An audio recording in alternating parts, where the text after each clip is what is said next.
How do we master the game of raising capital for real estate investments with mindset? Well, in this episode, we're going to dive deep with John Casmon, who is a phenomenal marketer, phenomenal capital raiser. And we're going to walk through the 6 C's, the 6 steps, pieces that go into every capital raise that's going to set you up for success. You're not going to want to miss this episode. Let's get to it. This is the Investor Mindset Podcast. It's such a cool story because you slowly built momentum, and then you had this kind of epiphany of realizing that, well, if I want to be able to grow this the way that I believe that I can in order to be able to leave the job and have some true security, then I might need to work with some other people.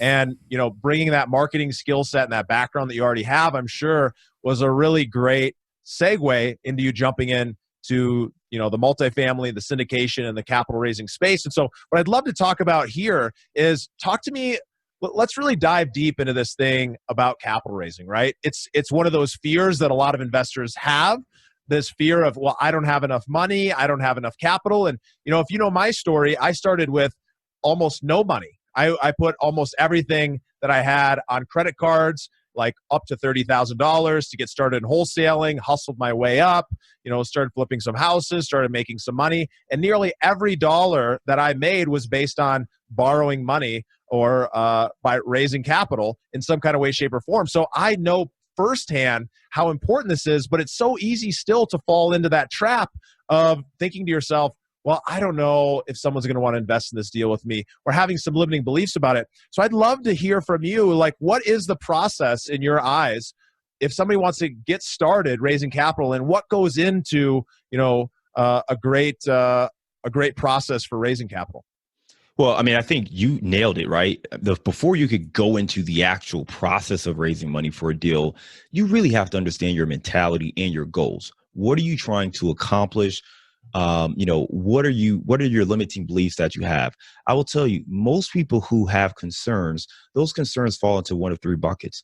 Either one, they're concerned that they don't have the network to raise money and people won't want to invest with them. Or 2, they just are concerned that they don't want to really ask their friends and family for money. They don't want to beg or feel like they're putting people in a tough position, or they're concerned that those relationships may go sour if something bad happens. So they don't really want to ask friends or family. Or the third thing is, they don't have the education, the knowledge, or the experience themselves to feel comfortable in knowing what they're doing. So one of those 3 reasons is usually why someone is apprehensive to being out there and raising money for deals. The first thing I would say is, depending on where you fall with those 3 objections, you have to ask yourself, what value can you provide for other people?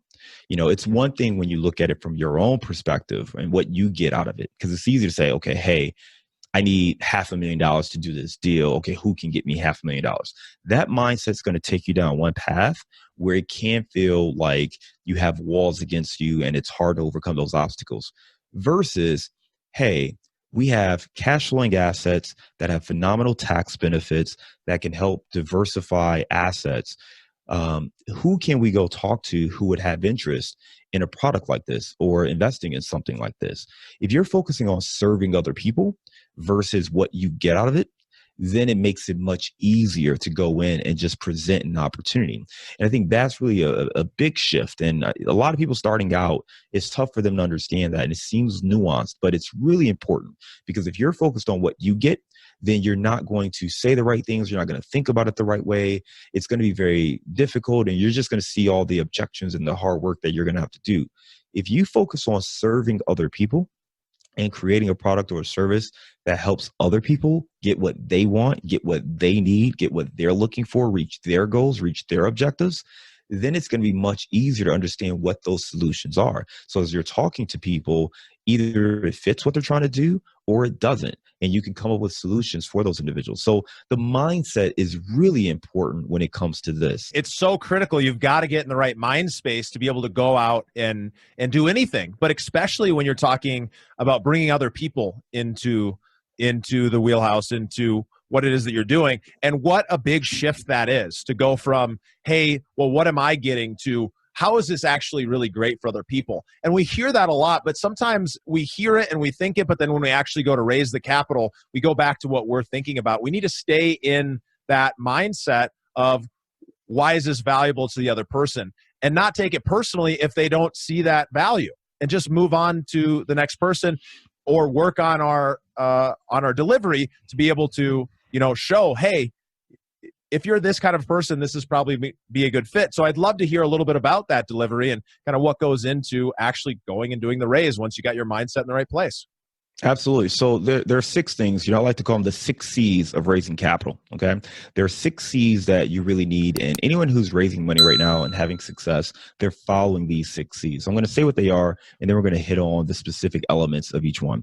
Okay. The first one is confidence. The second one is credibility. Third one is connections. Fourth is channel. The fifth is communications. And the last one is consistency. So the first one, confidence, that comes from what you're just saying, right? It's how you speak, how you convey your message.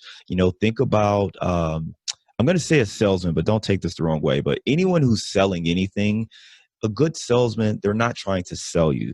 They're educating you. They're sharing the knowledge. They're answering questions. They're, letting you know which product works, and they're trying to understand your needs so they can help you find the best solution for what you're trying to do, right? And that's really what the confidence is. But if you don't know those solutions, if you're not educated yourself, if you don't have the experience yourself, it's going to be hard to do that. So the first thing you have to do is focus on your own knowledge and your own confidence and building up that confidence. Now, sometimes you could be in an industry forever and still not be confident. So those are things you need to work on yourself. So part of that's self-confidence. Part of that is your knowledge and your expertise. Another way you help yourself with that confidence is by building on your credibility. So if you're new, if you've never raised money for a deal, or you're where I was starting out, you did a few deals, but not enough to feel like you could go out and raise $1 million, or you really have mastered the art of investing or multifamily. What other ways can you build that credibility? Well, one thing you can do is leverage a team's credibility. So your property manager, build that team around you. Get a mentor or a coach or somebody who can help consult you and be in your corner.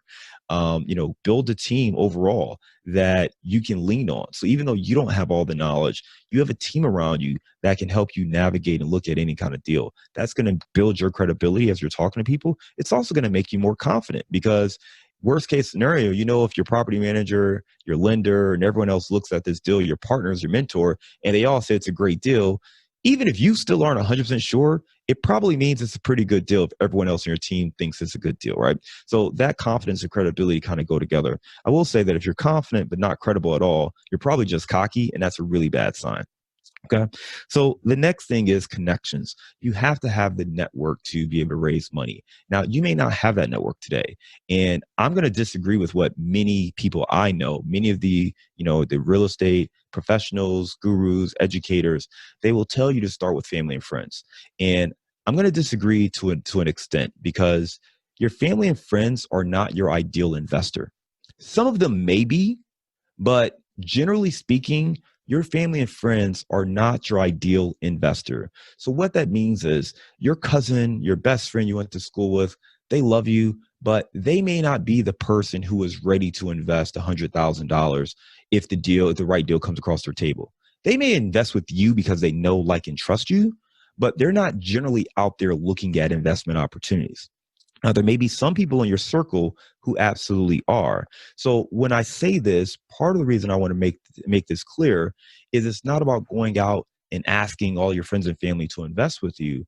The real key, and I'm going to give you a big secret right here, the real key is to use those individuals to help you identify people in their networks that actually fit that criteria. That's a powerful way to build your connections and to identify those investors that may be looking for investment opportunities right now. Now, the next thing you have is your channel. How are you communicating with people? Are you on social media? Are you doing email marketing? Are you doing, I highly doubt anyone's doing TV or radio, but what kind of platforms and channels are you using to get your message out there? So that's kind of the fourth one. Yeah. So that's huge. I mean, right, guys? I hope that you can see that there's a set process here that you can follow by getting these ideas right in your head first before you head out the door, right? If you can get your confidence and credibility in line, they both play together. And then when you start understanding that that is going to lead you to being able to build a great network through those connections. And then obviously, how are you going to be able to communicate to those people? Well, what channel are you going to be able to use? These all build upon each other, and it's fairly simple. That doesn't mean that it's easy to do, but that means that it's something that you can definitely go out and do yourself. Thank you for listening to the Investor Mindset Podcast. If you like what you heard, make sure to rate, review, subscribe, and share with a friend. Head over to theinvestormindset.com to join the Insider Club, where we share tools and strategies from the top investors and entrepreneurs on how to take it to the next level.